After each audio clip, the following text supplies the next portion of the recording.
মুন্সিগঞ্জের শ্রীনগরে মিথ্যা মানববন্ধনের প্রতিবাদে বিক্ষোভ সমাবেশ করেছে এলাকাবাসী।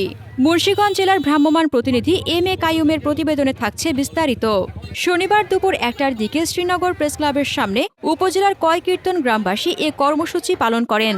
বিক্ষোভ সমাবেশে বক্তব্য দেন কয়কীর্তন গ্রামের আবু বক্কর, শাহিন, নীরব, জয়, রোহান, রুমা বেগম, নার্গিস বেগম, চায়না বেগম, রিনা আক্তার, বিউটি বেগম সহ আরও অনেকে।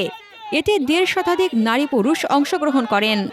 মানববন্ধনে অংশগ্রহণকারীরা অভিযোগ করেন, শুক্রবার মাদকের বিরুদ্ধে প্রতিবাদ জানানোর কারণে স্থানীয় ফারুক খান, রিয়াদ ও সৈকত গং মিথ্যা অভিযোগ এনে আবু বক্করের বিরুদ্ধে মানববন্ধন করেন।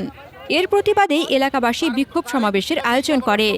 হাসনাতুজ্জাহান হিমু, দৈনিক খোলা চোখ। আপনার স্বপ্নের যাত্রা হোক ফ্লাই ইনফিনিটির সাথে।